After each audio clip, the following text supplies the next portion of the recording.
Chivalry's not dead!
I think that I've been wanting to go to Bahia de las Águilas for a really long time, and it's kind of a far drive for everyone here. For us, I mean, we're from Michigan.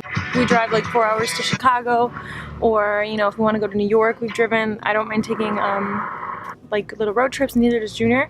We really like taking road trips. That's like 5 hours is not anything, but everybody else here, you know, they're not used to driving that long, so that's a long trip. So hopefully it'll be next time we come, we'll make it a whole point to spend at least like 4 or 5 days going there. But I understand what it means, because like the driving here is way more intense than in the United States, though. If you think about it, because here you really drive for 5 hours. United States, you're just cruising. People in LA are in the same way. Don't like driving far distances because you legit are stop and go traffic. Yeah, it's seriously motorcyclists and people walking and cars like weaving through the motorcyclists. If you're not used to this kind of traffic, you're kind of like, someone's gonna pass. Everybody just kind of gets the hang of it, and within their whole little craziness, they just all drive the same, and it's all cool.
Okay guys, so I just had my smoothie bowl and my jugo de chinola, and I wanted to talk to one of the managers, or I don't know if he's the owner of the this little cafe, because they actually give back to the community. So if you guys come through here, I would love it if you guys stop by here, because the community benefits and your palate will benefit, because it was really yummy.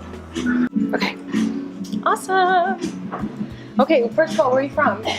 California. You're from California? Yep. And is this your cafe? It's my family's cafe, yeah. This has been around for a year, I think I asked about. Yeah, November it's been a year. How did you, like, do you guys have other cafes in different countries or in different areas? You just thought of popping one up here and...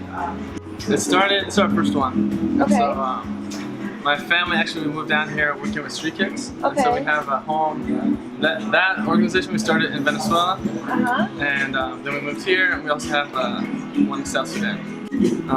Basically, in that school, we take kids from the street, and then it's just a very holistic program that takes them all the way back to independent living. Okay. And so the last program in that school, the last part of it, is helping them getting integrated back into like society. So we have a school that teaches them about business, about how to cook on their own, how to live on their own, all this kind of stuff. At the very end of it, sorry, go ahead. You have one here? Yeah, in Dominican Republic. So it's like 20 minutes away from here. Okay. So yeah, so the last step of the program, we decided we're inspired to provide one more step for them. So that's kind of how this coffee shop came about. And probably half of the boys that work here have gone through that program and now work here, just to kind of continue in their life a bit and kind of keep teaching them in a more like practical way. Okay. About employment life and stuff like that. So it's kids who aren't integrated into like a regular home life. Like, are they on their own?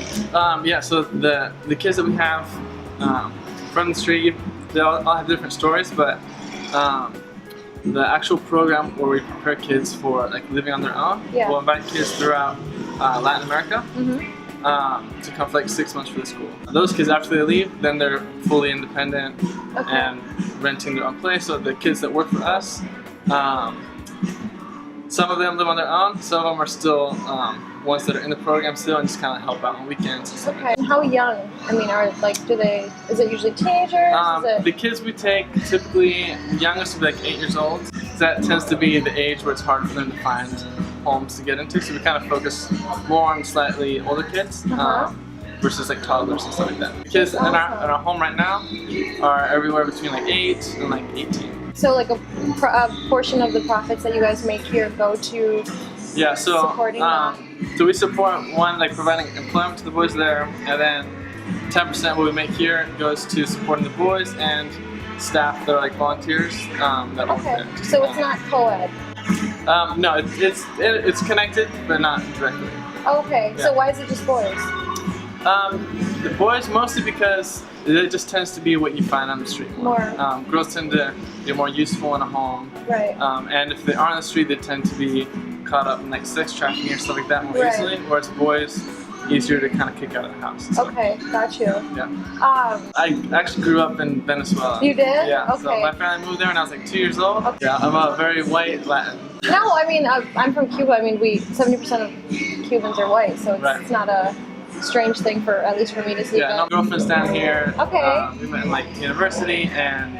It's a super Australian thing to say, or British. Oh, really? We met in university. They always say instead of like college.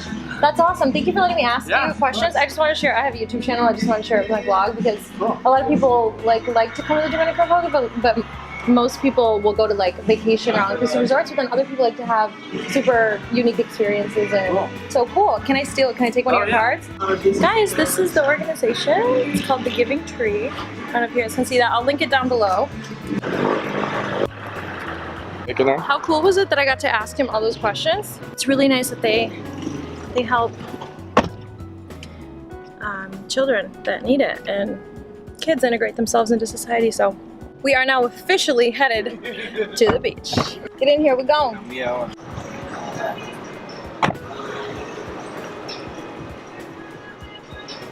We're here! We finally made it. We are here. There's like cute little cafes on the way here. There's also hotels. The area right before getting here is obvious. It's like getting remodeled, and there's a whole bunch of like apartments going up and hotels, a few of them. There are a lot of Airbnbs in this area too, and this is where the locals come to go to the beach, guys, so I would totally recommend coming here. It's really nice, it's super safe, and there's little areas where you can get a drink or get some fresh pressed juices. We're just gonna walk around, see where we end up, and I brought my my goggles. I brought my little scuba goggles. I'm gonna walk down and see what we can find. Let's go!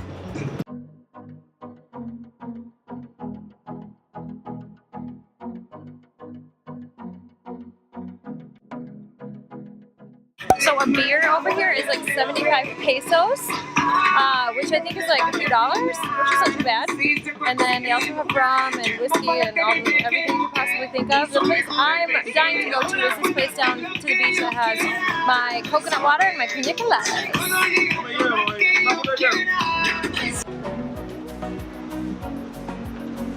We're going to the same spot as always, huh? I think we're going to the same spot as we started last time, but it's amazing to have the option to have like a fresh catch of fish. I mean,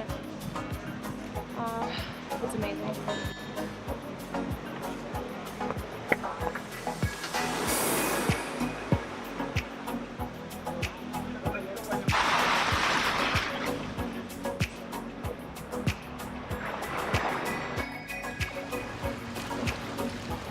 It's been kind of hard to keep my diet. I've done no dairy while I've been here. I've been trying to go vegan, and it hasn't been like a super fast process for me. I stopped eating dairy and pork and beef about 2.5 years ago. And honestly, that's not that difficult. And I did it for my own reasons, mostly because of I wasn't really influenced by the movement of like the animal cruelty, just because I mean I am from Cuba. I did grow up you know, farm to table, literally farm to table, and after we moved to the United States, we've always gone to a farmer in Michigan to get our livestock, ducks, guinea, turkey, beef, you name it. We have a freezer, and deer, venison, you know. I really started to have more of a conscience about my meat intake in undergrad because of the classes I was taking. I was taking a few reproductive endocrinology classes. It opened my eyes to a lot of the things in our meat, in the meat that we eat.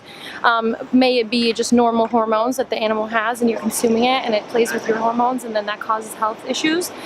So yeah, so I stopped eating red meat, I stopped eating pork. The past 2 months I've been doing seafood, so I've been pescatarian, and I don't do dairy because also my body doesn't agree with it. Maybe I'll do another video as to my reasons if you guys are actually interested. I don't know if you are, but it's been a little bit difficult just because everywhere you go here, pork is such a festive thing. They always roast pigs and you know, goats and things like that, so that's been a little difficult, but all in all, I'm super happy with my decision. I feel incredibly amazing eating the way that I do, and that little cafe that we just stopped by was a little treasure in the middle of this area. I mean, I can't believe I got a smoothie bowl in Dominican Republic. That's pretty awesome.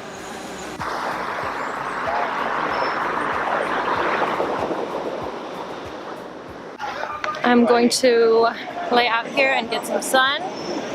I really wanted to do a few international trips this year. I do know where I want to go. I really want to go to Southeast Asia. In college, I had an all-expenses paid trip to Thailand, and I ended up not being able to go because my scholarship wouldn't permit me taking an extra semester because I was about to graduate. It was like a 2-week trip, flight, food, hotel, everything was included. It was absolutely wonderful. I went to the University of Michigan, and my crew, my teacher, was absolutely phenomenal, out of this world.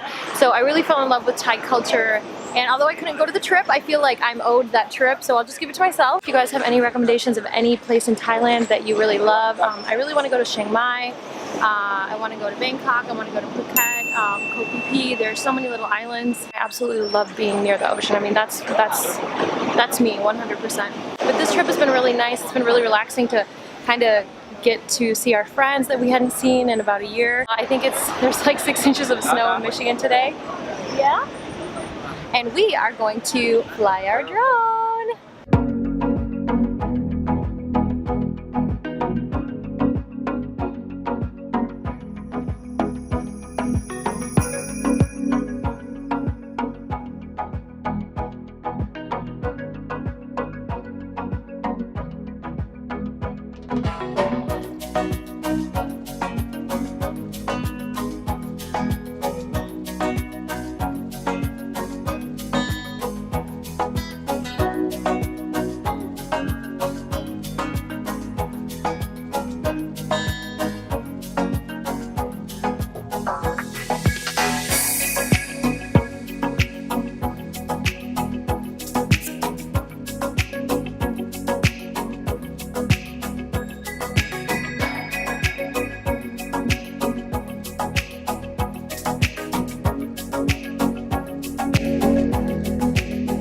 Well, I wanted to order some fish, but I want to go see it first.